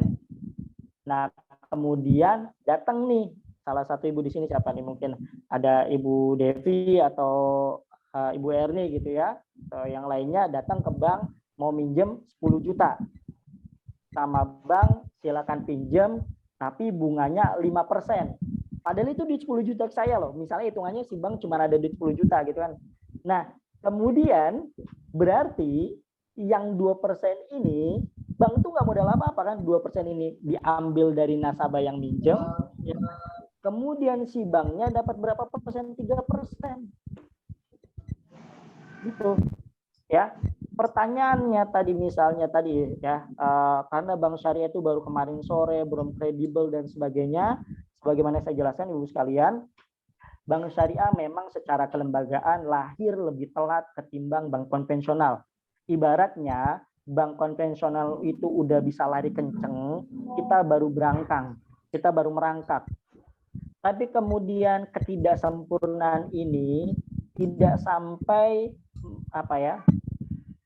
tidak sampai mengartikan tidak sampai nanti ketidaksempurnaan ini akhirnya menjadikan alasan kita untuk tetap nabung di bank konvensional, karena sebagaimana tadi kita jelaskan bareng-bareng Ibu, market share pangsa pasar bank syariah di Indonesia itu hanya 7%, padahal negara Indonesia adalah negara dengan mayoritasnya Muslim. Maka kalau bukan kita yang nabung di bank syariah, lantas siapa? Toh gini ya ibu-ibu sekalian, kalau misalnya kredibel, aman dan sebagainya gini, supaya kita tahu sedikit tentang keuangan ya Bu ya. Bank itu kan diawasi oleh OJK ya Bu ya. Nah, Ibu tahu OJK Bu ya? Otoritas Jasa Keuangan. Pokoknya saya satpamnya deh. Dari pemerintahan tuh dibikin lembaga namanya OJK. Jadi segala macam transaksi keuangan dalam bank itu diawasi oleh OJK.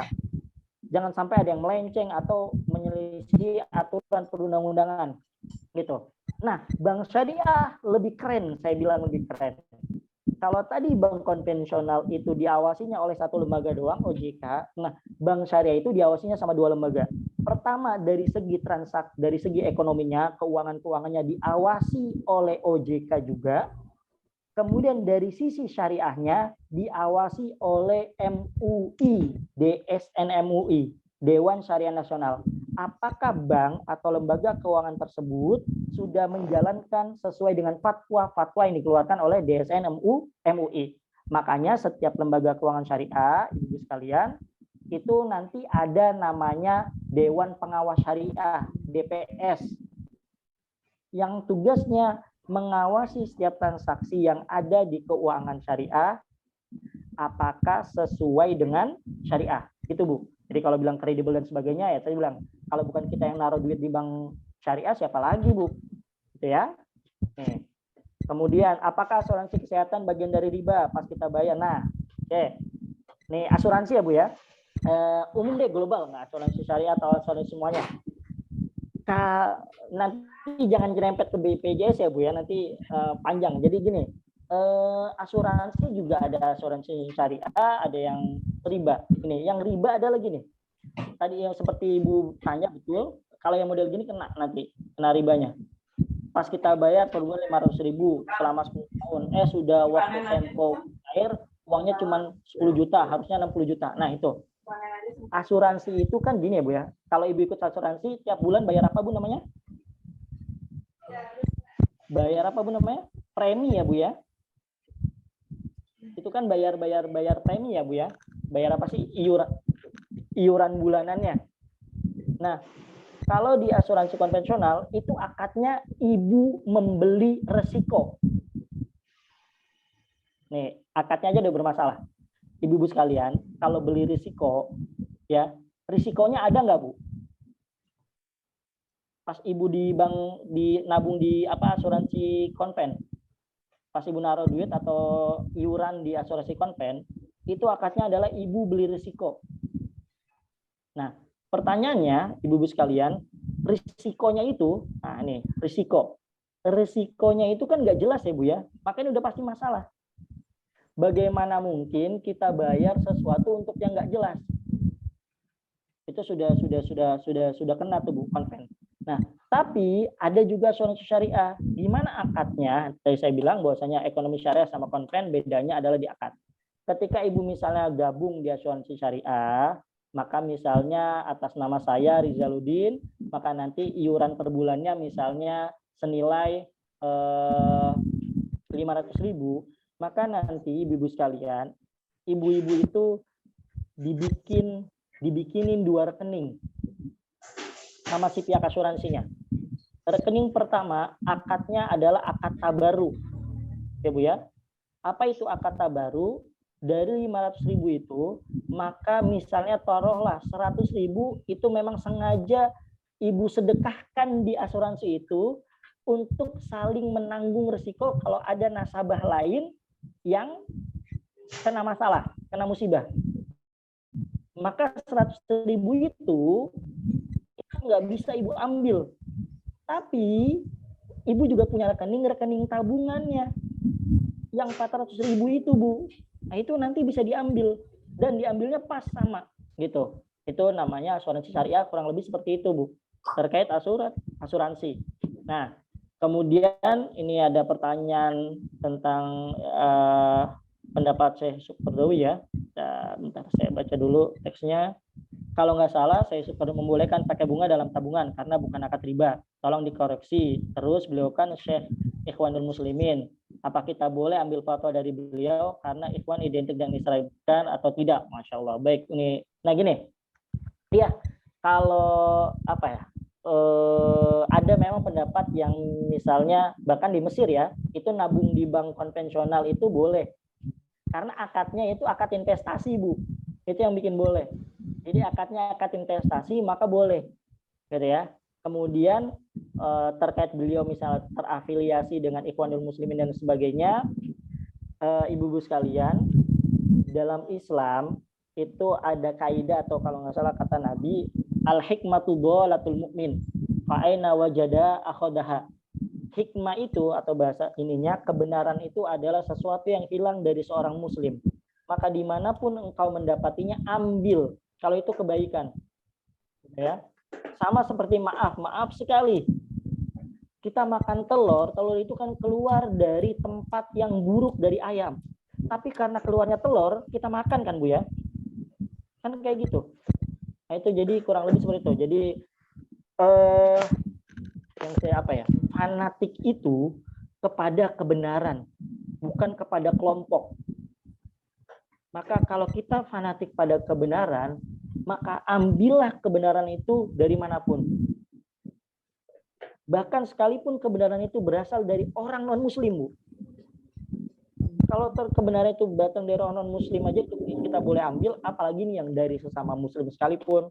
Perkara ternyata dia terafiliasi dengan Ikhwanul Muslimin, kemudian Ikhwanul Muslimin radikal dan sebagainya, itu saya juga wallahu alam tidak terlalu mendalami, tidak terlalu paham nih, mungkin Ustaz Suprio yang Azhari, beliau lulusan Azhar mungkin lebih tahu terkait afiliasi almarhum Syekh Yusuf Qaradawi. Tapi apapun itu, kalau itu kebenaran, ambil.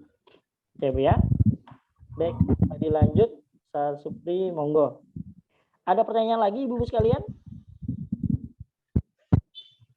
Nah, ini bedanya ya Bu ya, nih yang tadi mungkin saya jelaskan ya Bu ya. Bank syariah, pembiayaan atau iwat, uang plus barang atau itu nanti pasti ada keuntungan. Ini jual beli. Uang sama proyek itu namanya mudoroba bagi hasil atau syirka, ada keuntungan juga. Uang plus jasa servis yang tadi just tip itu juga nanti ada upah. Nah, itu kan jadi untung sama-sama. Tapi kalau di bank konvensional semuanya bahasanya adalah meminjamkan uang, dan meminjamkan uang hakikatnya tidak boleh ada lebih. Tuh. Dilanjut Ustaz, monggo.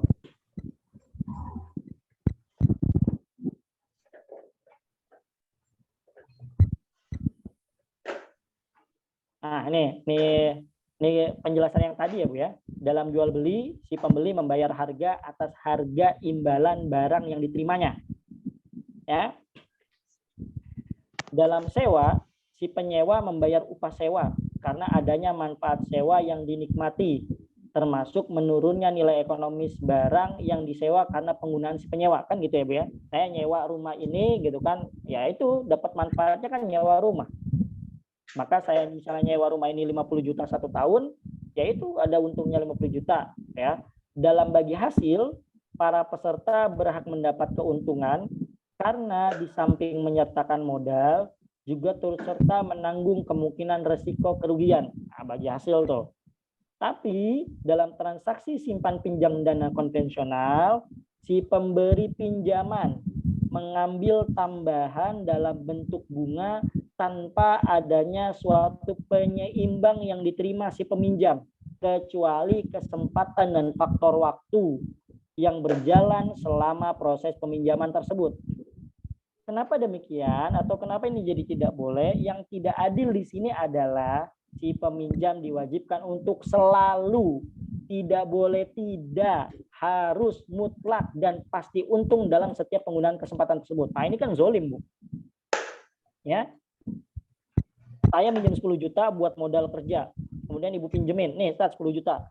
Tapi balikinnya tiap bulan kudu 500.000 dalam jangka waktu misalnya 12 bulan. Pokoknya setiap bulan ada mati sini. Nah, itu kan padahal namanya jual beli, namanya modal buat kerja, buat usaha, modal ya namanya dagang kan naik turun, kadang untung kadang rugi. Dana tidak akan, nah yang saya bilang, dana tidak akan berkembang dengan sendirinya. Jadi uang tidak bisa bertambah dengan sendirinya. Hanya dengan faktor waktu semata tanpa adanya faktor orang yang menjalankannya dan mengusahakannya. Bahkan ketika orang tersebut mengusahakannya ada 3 kemungkinan. Untung, rugi, atau BP, yaitu ya sama, nggak untung nggak rugi. Gitu. Silakan dilanjut Ustaz Supriya. Saya mau tanya dulu, kalau kita menanamkan uang investasi, uang yang kita itu bagi uang peroleh itu berarti nggak riba ya Ustaz? Iya. Jadi kalau investasi misalnya modalin tadi ya, yang penting tadi bahasanya ngebodalin, bukan minjemin duit Bu ya. Ya, enggak Ustaz. Jadi misalnya investasi uang. Ya, karena kayak mungkin gimana Bu? Kurang jelas? Kan ada beberapa orang nih Ustaz, kita ada investasi, misalnya kita terkumpul uang sekian nanti untuk misalnya untuk pembangunan apa gitu kan biasanya kita dapat keuntungan misalnya dari pemberi kerja itu Ustaz. Iya, itu.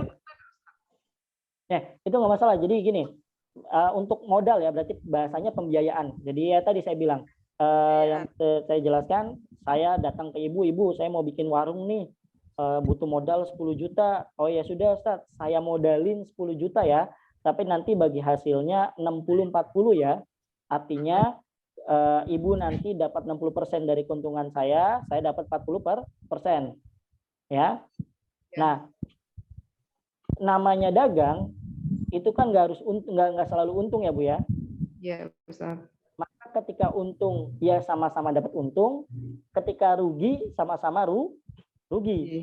Artinya si pembeli modal yang nggak dapat, ketika bulan itu misalnya nggak dapat apa-apa, si orang yang pakai modalnya itu kan udah capek kerja dan sebagainya, kemudian nggak untung juga rugi kan? Iya. Tapi kalau di bank konvensional kan nggak gitu. Ketika ibu misalnya pinjam duit, pokoknya mau nggak mau bank mensyaratkan tiap bulan ibu kudu nyetor segini. Perkara ibu untung rugi itu urusan ibu. Kan gitu ya Bu ya? Ya Ustaz. Nah itu seperti itu. Nah ini yang tadi saya mau ambil nih pengertian akad ya Bu ya. Kurang lebih seperti ini. Ada ijab kabul, ada ijab sama kabul. Nah ini gambarnya biasa, karena kalau kita ngomongin akad pasti nyambungnya ke akad nikah ya Bu ya. Ini gambarnya, ini nggak usah ditanya ya Bu ya, ini siapa gitu ya. Pokoknya saya nyindok doang di internet Bu. Ya. Jadi jangan ini siapa, saudaranya atau bukan? Bukan gitu ya Bu ya. Oke, lanjut Ustaz Supriyo Afwan. Nah, ini jenis-jenis akad Ibu-ibu sekalian.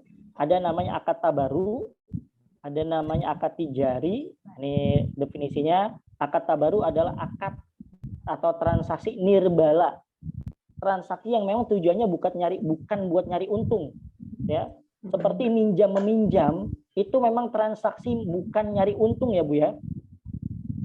Tapi juga nanti ada akad tijaroh, ya, yaitu transaksi yang memang dari awal buat nyari untung. Seperti jual beli, sewa menyewa, itu memang saya bikin kontrakan mau disewain, emang dari awal buat ngapain Bu? Nyari untung. Itu akad tijaroh namanya. Atau dengan istilah lain, akad ini kadang-kala disebut juga dengan akad muawadhah. Tuh. Lanjut monggo Ustaz Supriyo. Nah ini konversi akad atau perubahan akad boleh nggak? Nah kita lihat. Akad yang tadinya transaksi jual beli atau transaksi buat nyari untung, kemudian diubah jadi akad sosial, itu boleh. Contoh, saya datang ke ibu, saya mau nyari kontrakan ibu, kemudian saya datang misalnya ke salah satu kontrakan ibu, kemudian deal Ustaz, ini sebulan ngontrak di sini 1 juta deh. Berarti ini akad nyari untung ya Bu ya? Ya kan? Sewa menyewa nyari untung. Tapi baru misalnya pas baru berjalan berapa hari kemudian ibu tiba-tiba datang ke saya. Nah, udah deh nggak usah deh, kagak usah dibayar, udah gratis Ustaz tinggal di sini. Boleh nggak Bu? Nah, itu boleh ya Bu ya. Jadi yang tadinya transaksi menghasilkan keuntungan atau tujuannya nyari keuntungan, kemudian diubah jadi transaksi sosial, itu sah.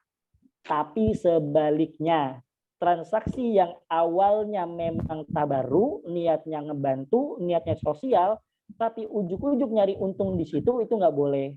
Contoh tadi, minjem, ngutangin, itu akadnya akad tabaru dari awal. Maka nggak boleh kita ngambil keuntungan dari situ. Tuh ibu-ibu sekalian, ya. Boleh dilanjut Ustaz, monggo. Nah ini Bu, ini detailnya ya Bu ya. Ini hanya untuk pengetahuan saja. Kita bahwasanya ini jenis-jenis akad banyak seperti ini Bu. Dan ya kita ini butuh banyak pembahasan ya, butuh beberapa pertemuan.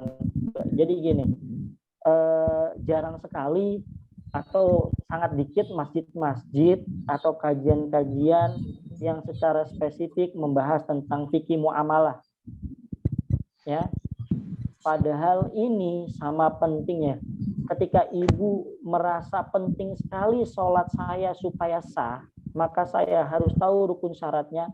Maka pun sama ketika melakukan transaksi, mau itu jual beli sewa menyewa, pun juga kita harus ngerti syarat dan rukunnya.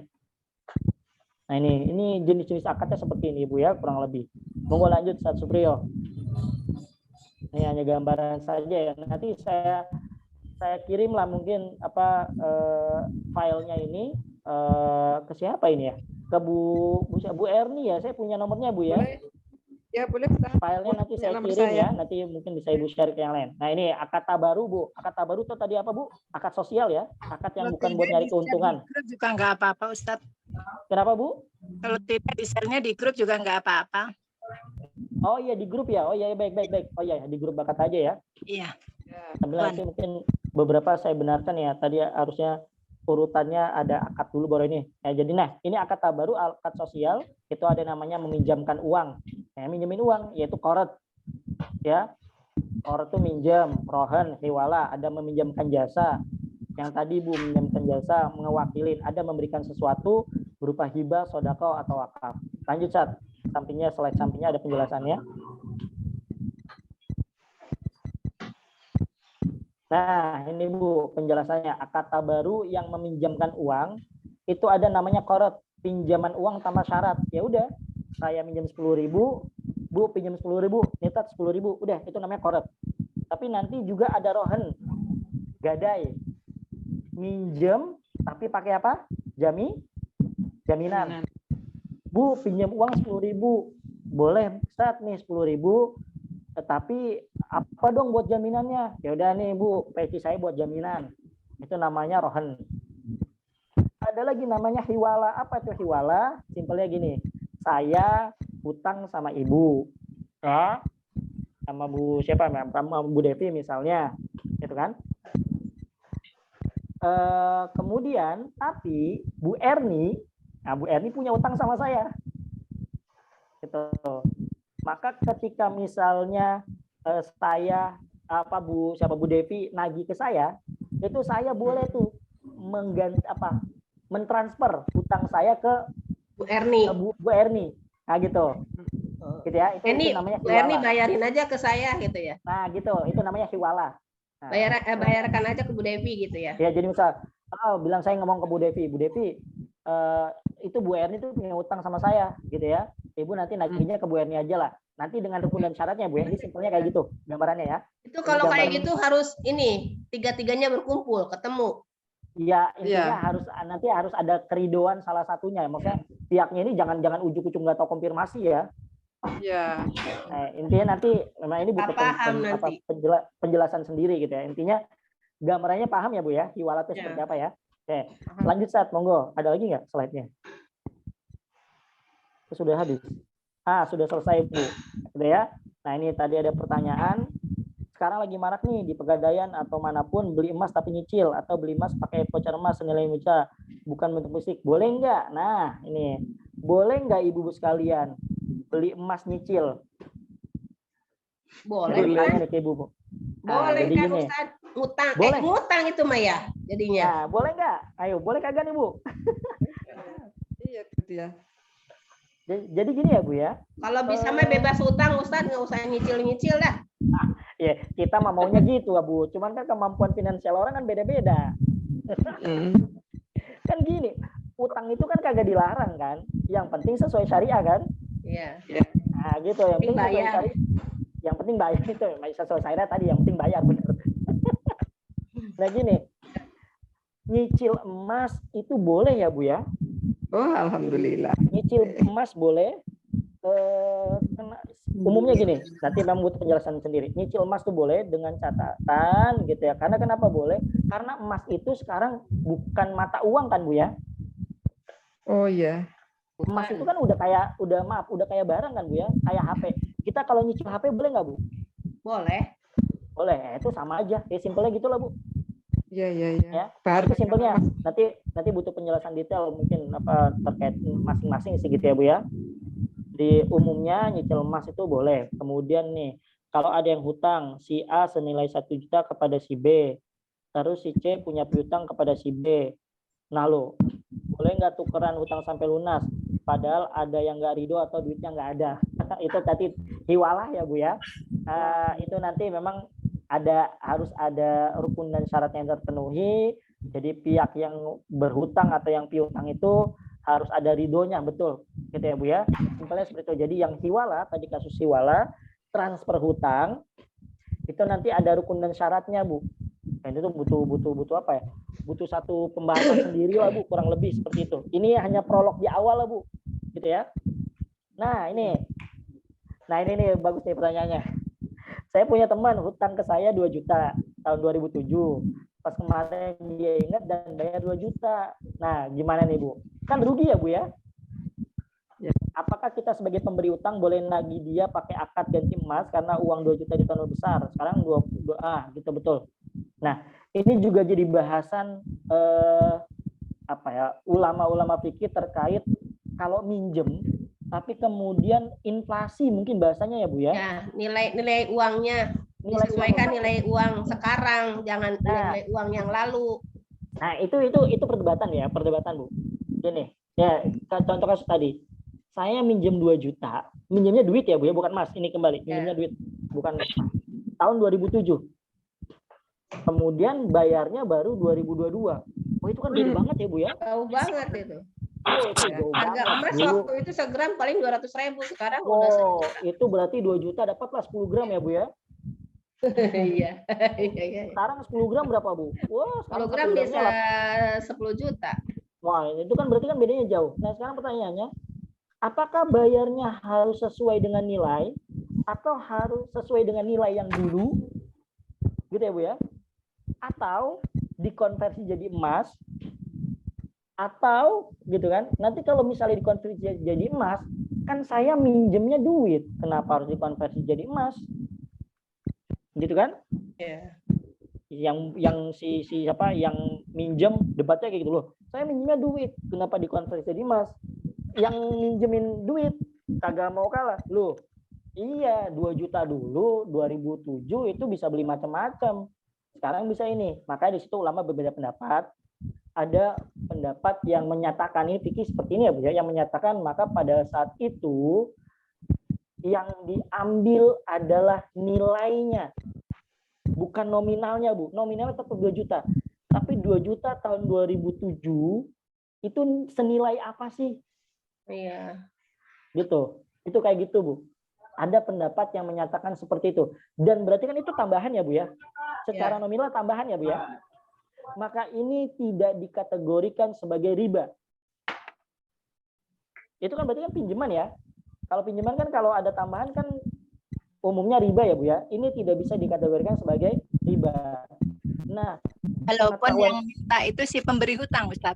Iya. Nah, itulah materi-materi inilah yang jarang materi-materi inilah yang jarang diketahui yang kemudian jadi bentar Bu, ini anak saya. Subhanallah Ustaz. Ya. Gitu ya mungkin ya Bu ya. Ini terkait tadi kalau utang segitu kemudian ada nilai inflasinya anjlok sekali itu gimana gitu kan. Toh kita yang pemberi utang kan tidak mau rugi bahasa kasar gitu ya. Tapi kalau kata dosen saya, tapi mungkin ada jangka waktu berapa tahun gitu kali ya Ustaz. Ntar kalau iya, baru betul. 3 tahun. Makanya gini, patokannya nanti inflasinya ya Bu ya. Nilai mata uangnya, nilainya. Inflasinya, betul. Inflasinya apakah misalnya besar sekali, gede sekali atau tidak? Iya. Kalau misalnya nilai inflasinya nggak gede banget ya nggak bisa Bu. Iya. Gitu ya Bu ya. Udah nggak ada. Ya. Kayak gitu ya. Terus kalau yang minjem nggak mau tetap utang. Nah ini kayak saya bilang. Nah itu tadi makanya ini perkataan dosen saya gini. Karena pada dasarnya ibu sekalian mohon maaf sekali, yang namanya hutang atau berhutang ya Bu ya, akad utang tadi kita bilang korot itu tadi masuknya ke akad tijaro atau akad tabaru Bu.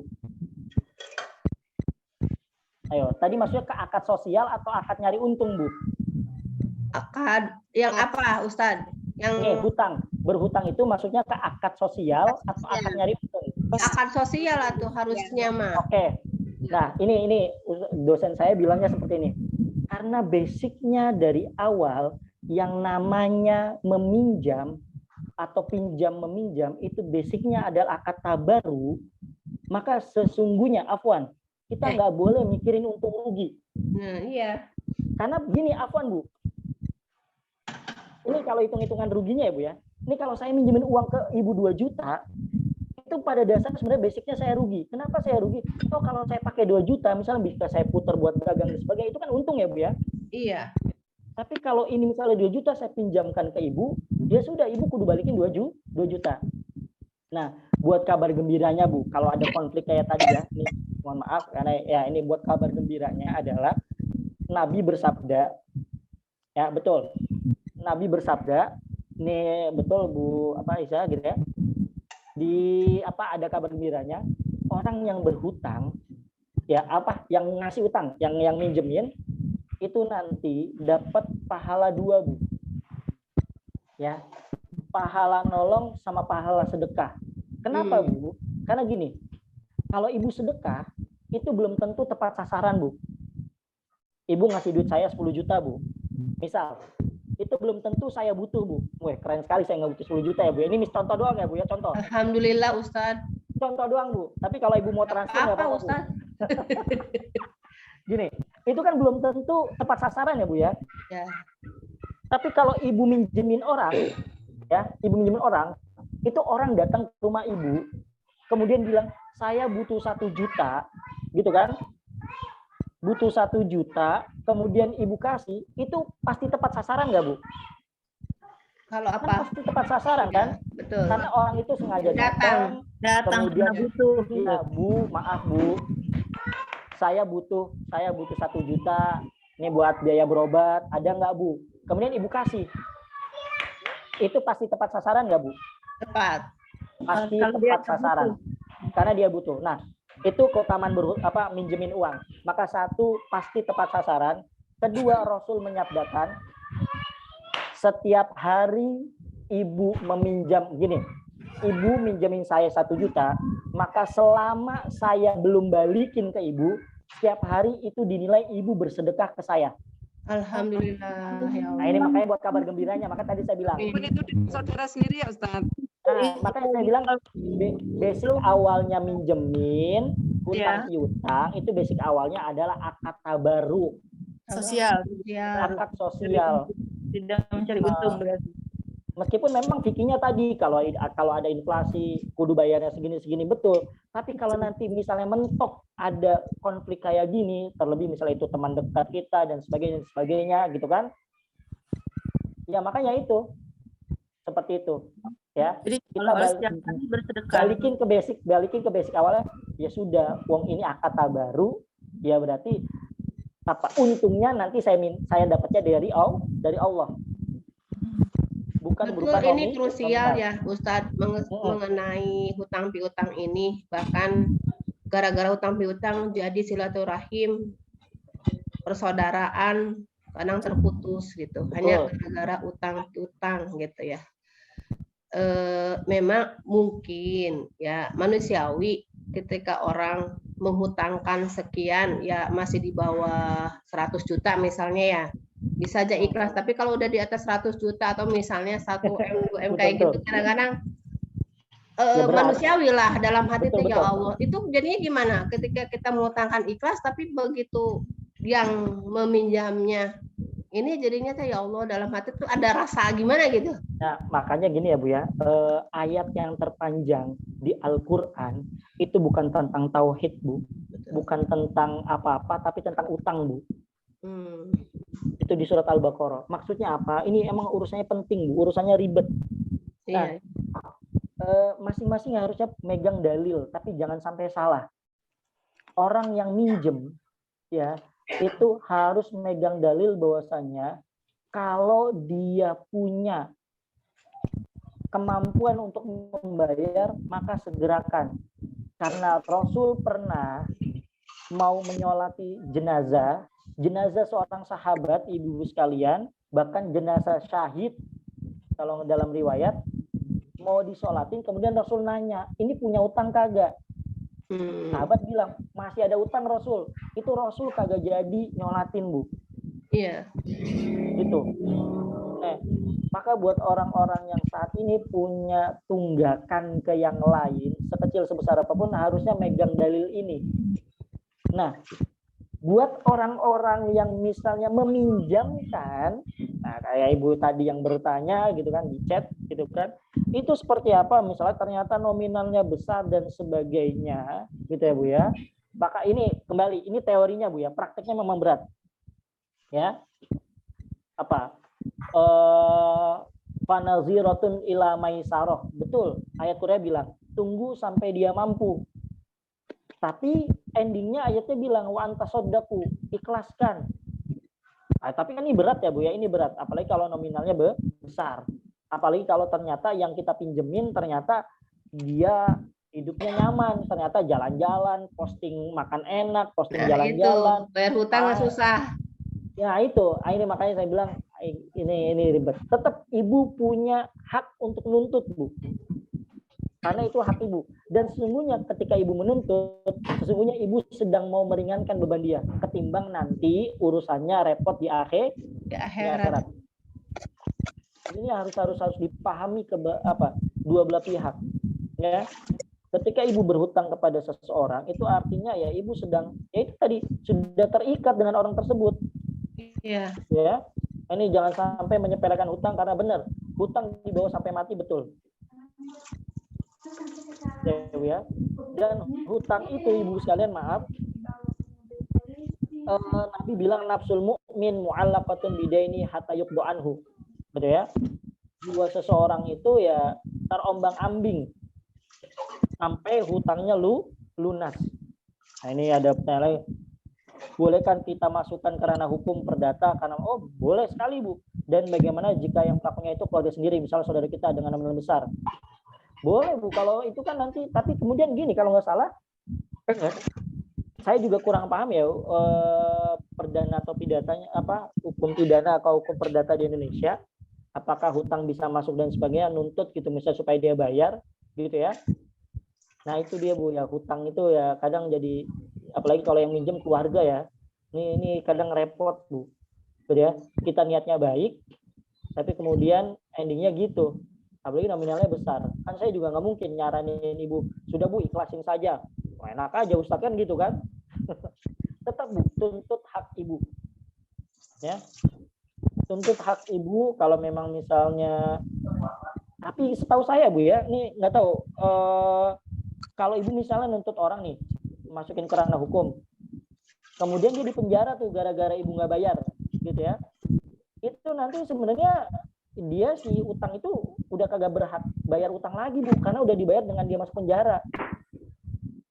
Tapi nggak tahu deh ini apa ya, tolong benarkan saya kalau mungkin saya salah, karena saya punya saudara kakak ipar itu dia di ranah hukum lah, lulusan hukum gitu kan, pengacara itu kalau nggak salah kayak gitu.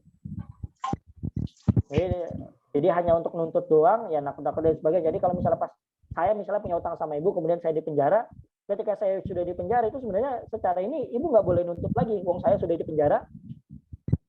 Sudah terbayar ya Ustaz. Gitu. Iya udah kebayar dengan penjaranya. Tapi kan ibu tetap rugi kan? Iya. Utangnya nggak kebayar kan? Kan yang diinginkan oleh ibu adalah apa? Uangnya balik lagi. Uangnya. Masalahnya ternyata dia kagak punya uang. Atau kalau misalnya di asetnya banyak, boleh mungkin nanti disita dan sebagainya gitu kan? Itu Bu. Jadi ini perlu berhati-hati masalah utang piutang dan sebagainya gitu ya Bu ya. Supaya nanti apa ya itulah, jangan sampai hubungan persaudaraan akhirnya ribet cuman gara-gara urusan uang. Ya bukan salah kita sih, ya salah dia. Kita emang dari awal niatnya baik, ingin membantu karena saudara dan sebagainya, tapi ternyata yang dipinjemin mungkin maaf tidak tahu diri dan sebagainya, ya kan repot. Kita juga karena kita punya hak ya kita nuntut lah. Dan itu sebenarnya ketika kita nuntut, kita sedang berusaha meringankan beban dia supaya hutangnya tidak dibawa sampai mati. Wah, ini ada menagih dengan cara kasar kayak debt collector, dibenarkan atau tidak? Tetap tidak dibenarkan Bu ya. Apalagi sampai membentak-bentak dan sebagainya, menghina di depan umum sebagainya, itu tetap tidak dibenarkan gitu ya. Tetap harus menutup aibnya ya Ustaz. Ya tetap jangan sampai nanti diposting atau ya gini, kadang kan disindir-sindir di grup WA, di apa? Disindir-sindir di mana? Di status WA ya Bu ya. Nah, ya ini malah kadang ya galakan yang ngutang, ya itulah penyakit kita Bu ya. Ustadz, Itu penyakit. mau nanya. Iya ini, ya monggo Bu. Kalau masalah gade, misalkan saya suka ngedenger di masyarakat ya. Misalkan Gade? Gadai. Oh gadai, iya iya.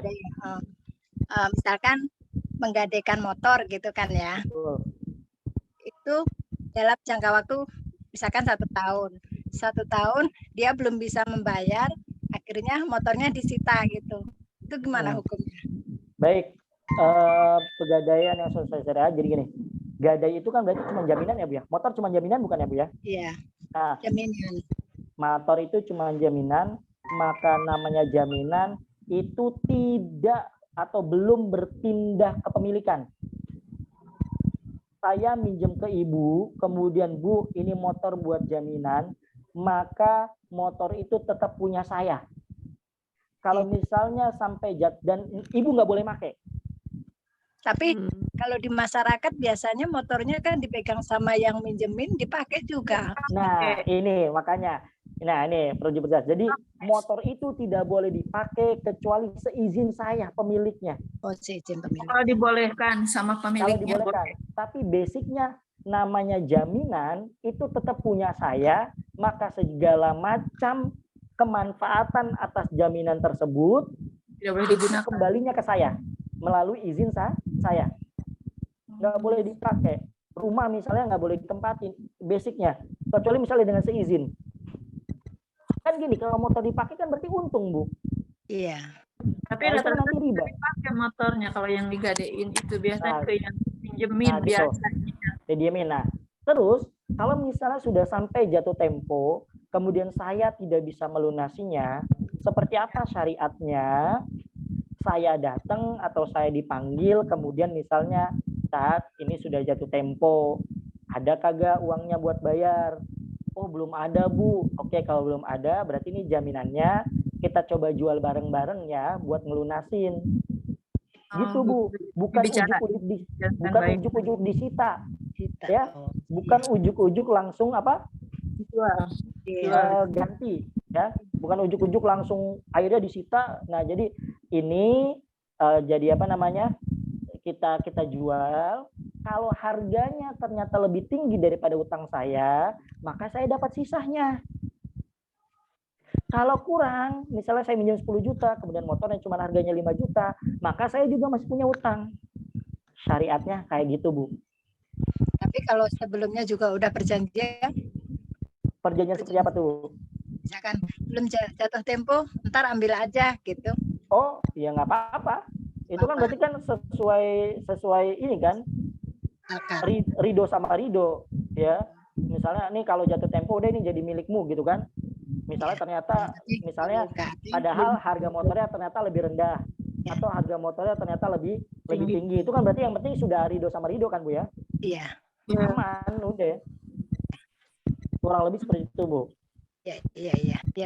Nah, jadi ini tadi Naji dengan cara kasar diprotes tetap tidak dibenarkan. Ya pokoknya ini banget lah. Memang ya Indonesia banget, bukan Indonesia banget ya Bu ya. Kadang yang utang lebih galak daripada kita ya. Yang ngutangin. Ini nggak ada Bu. Utang itu tetap tidak bisa lunas dengan orang meninggal. Wah ini repot dah. Ini perlu pembenaran. Hutang itu tidak bisa diwariskan ke anak Bu. Afwan. Oh, tidak bisa. Nah, tapi ini belum selesai Bu ya, omongnya belum selesai. jangan di sini dulu, jangan dipotong dulu. Ini jangan dimasukin ke YouTube ya Bu ya. Nanti banyak yang salah, nanti repot Bu. Gini. Anak amat gitu berarti. Nah, maksudnya gini. Makanya dalam hukum warisan itu kalau mau bagi-bagi waris, biasanya apa dulu yang harus dilunasin? Hutang sama wasiat kan? Hutang sama wasiat itu berarti diambil dari hartanya si mayit. Sebelum ya kan? Dibagikan berarti. Sebelum dibagikan, misal saya meninggal nih. Saya kemudian aset saya 100 juta. Ya. Maka sebelum uang 100 juta saya ini dibagikan ke anak istri saya, tanyalah, ini saya punya tanggungan nggak? Oh ada nih, hutang 10 juta. Ambillah 10 juta itu dari total aset saya yang 100 juta. Iya. Gitu. Nah, kalau misalnya makanya kenapa Quran bilang nafsul mukmin mu'allaqatun bidaini hatta yuqanu. Jiwa seseorang tuh tetap terikat dengan hutangnya sampai nanti hutangnya dibayarkan. Artinya basicnya hutang itu tidak diwarisi, nggak ujuk-ujuk pindah ke anaknya. Tapi kalau si mayit nggak punya harta buat peninggalan gimana, Ustaz? Nah, kalau si mayit tidak punya harta peninggalan dan hutangnya banyak, tidak otomatis anak jadi menanggung utang, tapi anak ya karena anak punya kewajiban, kamu mau bapakmu disiksa karena hutang, gitu loh maksudnya, Bu. Intinya ya diwarisin juga. Ya, intinya diwaris, tapi maksudnya kan gini, maksudnya diwariskan, khawatirnya kalau saya khawatirnya diwarisin kan otomatis gitu loh. Ya. Kalau warisan kan otomatis ya, Bu ya. Ya. Tapi ini adalah semacam bakti seorang anak kepada orang tua gitu ya. Makanya nih, apa dalilnya? Yang tadi dalil seorang muslim meninggal tadi yang mau disolatkan Rasul. Andai misalnya hutang itu diwariskan, kan Rasul nggak perlu nanya kan?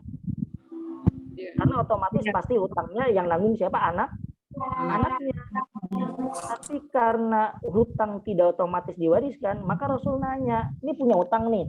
Kok punya Rasul? Oh ya udah kalau gitu saya nggak jadi sholatin. Makanya akhirnya kemudian ada sahabat Rasul, hutang dia saya yang nanggung nih, kan gitu.